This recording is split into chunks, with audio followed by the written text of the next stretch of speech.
अरे माझी बायको एवढी चांगली आहे, गोड आहे, सगळ्यांवर प्रेम करते, सगळ्यांना जीव लावते. तिला फसवण्याचा हेतू माझ्या मनात कधी येणारच नाही. हे बघितलंस कसा गुंडाळतो बघ, असाच गुंडाळेल तुला पण एक दिवस. गुंडाळायला आहे काय त्याच्याकडे? किती साधा भोळा आहे नवरा माझा. इतरांसारखा लपवा छपवी करणारा नाहीये. लपून कोणाला तरी बाहेर भेटणारा, चोरून भेटायला जाणारा, किंवा कोणाला तरी घरात घेऊन येतात, रूम मध्ये लपवून ठेवतात. तसं माझा नवरा नाही करत. मुळात आमचं नातं काचेसारखं स्वच्छ आहे. आम्हाला असं काही करायची गरजच पडत नाही. करावं लागतं.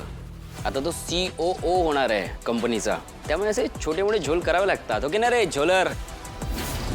असं काही नसतं रे. ए बाबा ए. युवराज भाऊजी, तुम्हाला जायचंय ना? उशीर होत असेल. जातो जातो जातो जातो.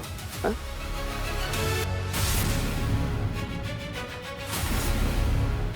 एक मिनिट जरा बघू रे.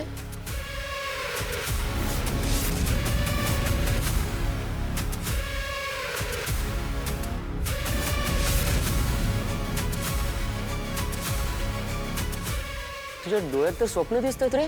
फेमिनिनचा मालक होण्याची. ए इकडे ए नीट बघ इकडे. मालक कसा असतो ते बघ जरा. कळलं का? असा असतो मालक. अरे सांगतोय तुला फक्त मालक कसा असतो ते. तू बायकोच ऐक ना, ती मागे जा बोलते. जा जा जा जा मागे जा. हा तर मी म्हणत होतो की मालक असा असतो. खुर्चीवर बसणारा ओजी मालक. हे टेबलाखाली खुर्चीकडे वगैरे कुत्रे असतात ना, त्यांनी आपली लायकी बघून राहायचं असतं रे.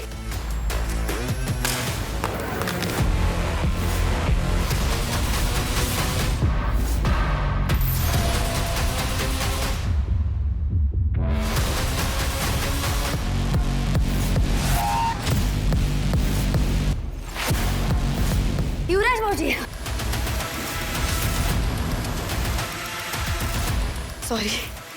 सॉरी महागडा मोबाईल पडला ना तुमचा. सॉरी. थँक्यू. हे असं वागतात रे मालकाबरोबर. कळलं का? तुम्ही दोघांनी अजून ओळखला नाहीये नीट युवराज खांडेकर कोण आहे ते. हो, पण मग युवराज खांडेकरांना ओळखायला फार वेळही नाही लागणार. माहितीच काढायची आहे का त्यांच्याबद्दल? काढू शकतो आम्ही. नाही, त्यांच्या खूप जवळच्या मित्राबद्दल खूप माहिती आहे आम्हाला.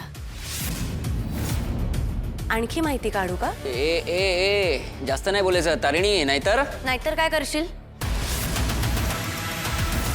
काय करशील? मालक आहे मी. मालकाला ना असतात खूप कामं. ओके, ती करे. तुम्ही पण जरा करा कामं बिम. हा फुकट खायचं माहिती आहे फक्त तुम्हाला. करा कामं. फुकटे फक्त खायचं माहिती आहे.